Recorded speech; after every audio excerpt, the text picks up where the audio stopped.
P T I رہنما علی محمد خان 80 روز بعد عدالتی حکم پر رہا ہو گئے۔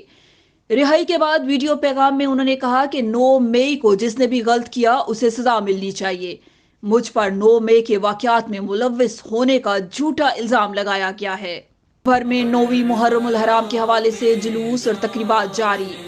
نواسۂ رسول حضرت امام حسین رضی اللہ تعالی عنہ اور اہل بیت کی اسلام کی سربلندی کے لیے لازوال قربانیوں کو زبردست خراج عقیدت پیش کرنے کے لیے مجالس اور تقاریب کا انعقاد کیا گیا۔ سیکیورٹی کے سخت انتظامات، مختلف علاقوں میں موبائل سروس بند، جبکہ مجالس کی منتخب جگہوں کے اطراف میں ٹریفک کو متبادل راستوں سے گزارا جا رہا ہے۔ قابض انتظامیہ نے 34 سال پابندی کے بعد محرم کے جلوس نکالنے کی اجازت دے دی، جس پر عزادار خوش ہیں۔ سری نگر میں عزاداروں کا جلوس اپنے روایتی راستوں سے گزارا اور سینکڑوں افراد نے اس میں شرکت کی۔ ملک میں مہنگائی بے لگام، رواں ہفتے ملک میں مہنگائی کی شرح میں 3.73% اضافہ ہوا، جس سے مہنگائی کی شرح 29.21% رہی۔ ادارہ شماریات کے مطابق رواں ہفتے 20 اشیاء مہنگی اور 7 سستی ہوئیں، جبکہ 24 اشیاء کی قیمتوں میں استحکام رہا۔ میٹا نے واٹس ایپ میں نیا فیچر متعارف کرانے کا اعلان کر دیا۔ وائس نوٹ کی طرز پر ویڈیو نوٹ کا فیچر متعارف کرایا جا رہا ہے، جس سے صارفین 60 سیکنڈ کا ویڈیو میسج بھیج سکیں گے۔ ملک کا نگران وزیر اعظم کون ہوگا؟ وفاقی وزیر داخلہ رانا ثناء اللہ نے بتا دیا۔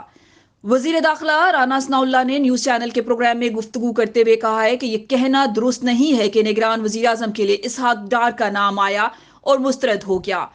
اسحاق ڈار کا نام کسی نے پیش نہیں کیا، البتہ یہ افواہ ضرور ہو سکتی ہے، جیسے ذرائع کے حوالے سے ہوتی ہے۔ اگر اس بات پر اتفاق ہو جاتا ہے کہ نگران وزیر اعظم کوئی سیاستدان بھی ہو سکتا ہے، تو وہ اسحاق ڈار بھی ہو سکتے ہیں اور کسی اور سیاسی جماعت سے بھی کوئی فرد ہو سکتا ہے۔ تاہم ہماری کوشش ہے کہ جو بھی نگران وزیر اعظم ہو وہ ایسا قابل شخص ہو جس پر سب کو اعتماد ہو۔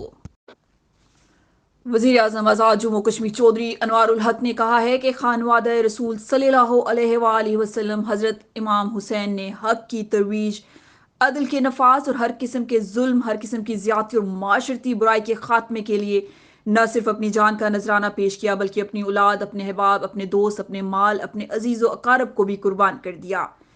اسی کا نام شہادت حسین ہے۔ واقعہ کربلا تاریخ اسلام کا ناقابل فراموش واقعہ ہے، جب امام عالی مقام نے اپنے جانساران کے ہمراہ دین اسلام کے علم بلند رکھنے کے لیے جانوں کے نذرانے پیش کیے۔ مشہور اور معروف business man, Peoples party Azad Kashmir کے ایڈیشنل سیکرٹری مالیات چودھری رب نواز طاہر نے صاحبزادہ گلہار شریف کے ہاتھ بیعت کر لی۔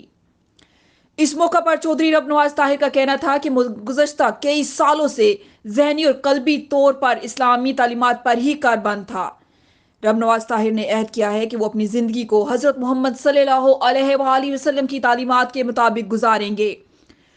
حضرت محمد صلی اللہ علیہ وآلہ وسلم کی تعلیمات ہی دنیا اور آخرت کی کامیابی کا ذریعہ ہے۔ حضور صلی اللہ علیہ وآلہ وسلم آخری نبی ہیں جو کہ بنی نوع انسان کے لیے رہنمائی کا ذریعہ ہے۔ حضرت محمد صلی اللہ علیہ وآلہ وسلم کی پیروی ہی کامیابی کا راز ہے۔ اللہ تعالیٰ دلوں کے راز بہتر جانتا ہے۔ اللہ اور اللہ کے رسول صلی اللہ علیہ وآلہ وسلم کی اطاعت ہی اصل عبادت ہے۔